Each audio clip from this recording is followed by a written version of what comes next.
about her when I made the documentary, the home movie about her ex-boyfriends.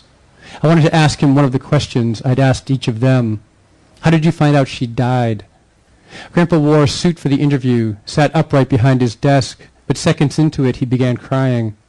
I'd never seen him cry before. I didn't know how to help her, he said.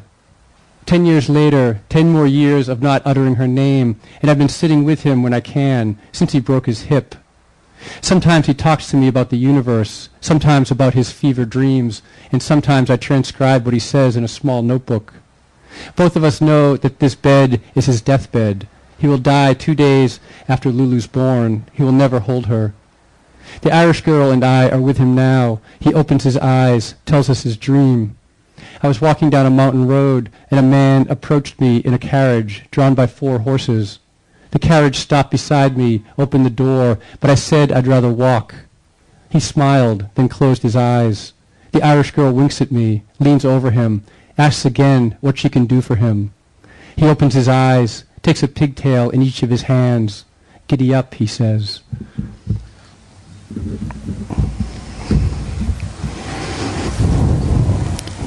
You can laugh at the end of that one. It was a strange moment. This is the last piece I'll read tonight. It's called Monkey Mind. Yeah, more monkeys.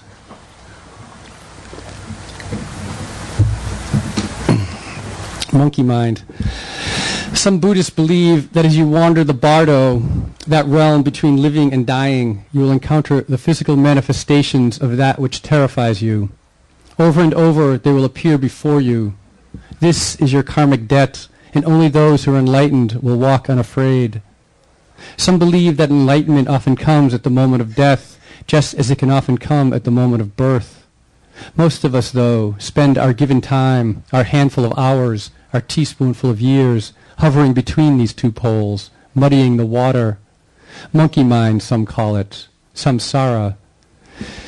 In Istanbul, while collecting testimonies, we asked each ex-detainee to describe the room where his torture took place. Each man looked around him. It looked like this room, each responded. There was a table, there was a computer, someone was always behind me. What did the person who tortured you look like, was the next question. The detainee would look at me, then look at the artist, the only 2 white men in the room, and either point to him or point to me. He looked like him, was the answer. In some ways, we were mere shadows to them. One evening over dinner in an outdoor restaurant, Amir asked if I was married, if I had children. I've been asked this question for years whenever I travel, and I've been looked at with something like pity when I've answered no. My first child will be born in January, I told Amir, a girl. He narrowed his eyes and smiled, as if I had just come into focus. Thank you.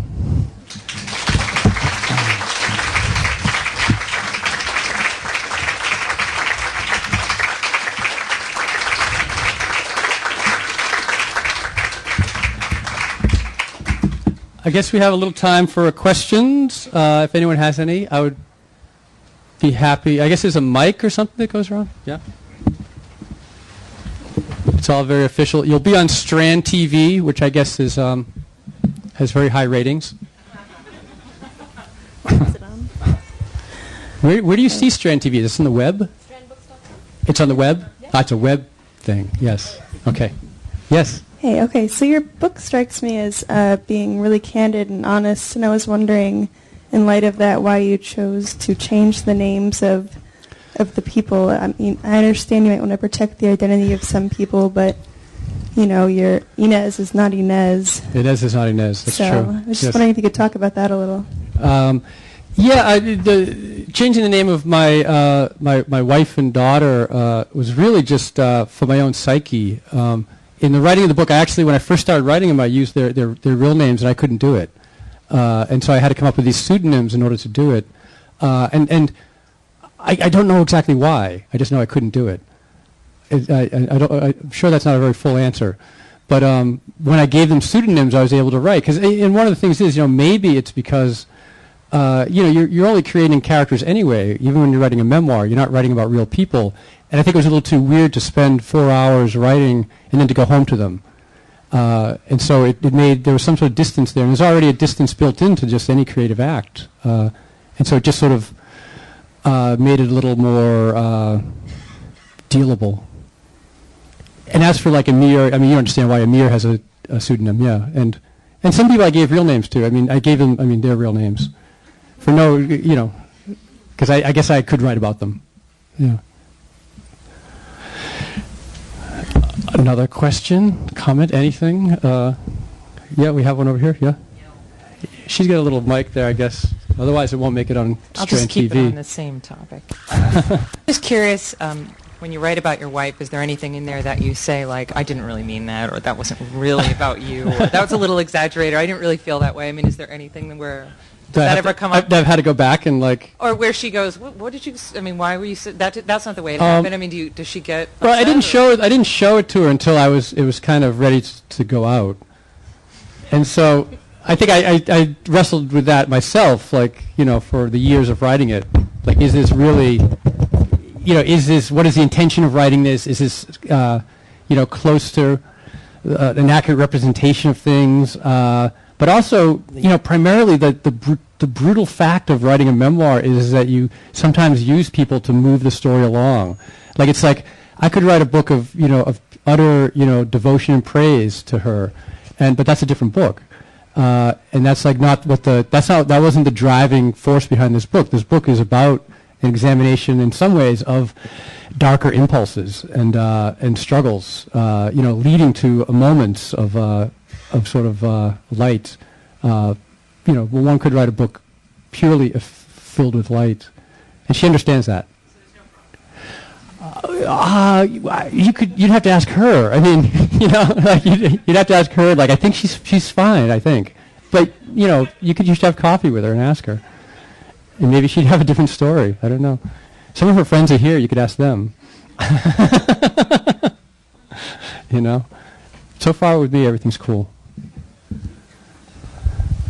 It seems to me that like the book seems very fair. Like it's very conscientious towards the people that it's writing about, but at the same time it's not fair in terms of like just because you were in the room doesn't mean that you get mentioned, because there's something going on here where you're narrowing it down. It's not a map of the world actual size. It's a single line. I wonder if you could talk about that and how you're able to be so you seem just very generous with your characters. If you want to talk about that. Yeah. So yeah, it is. I really do think that. Stephen has also written a memoir too, and probably other folks in this room have also. And I think it really is. At a certain point, it does become for like, what is this book about? What is the central concerns of this book? And it is.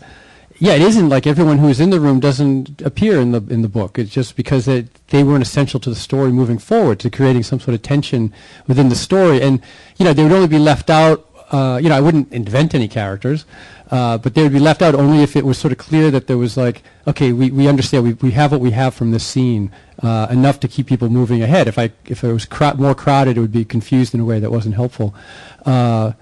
I'm trying to think of where I left people out. You must have noticed. I'm trying to think. Like, there were more people in the room with us at the transcripts, gathering transcripts. There's only like one or two. No, I think I named everyone in those rooms.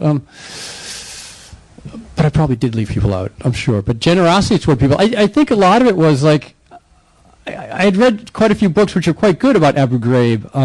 More of reportage, like investigative journalism books, and the stance of that is.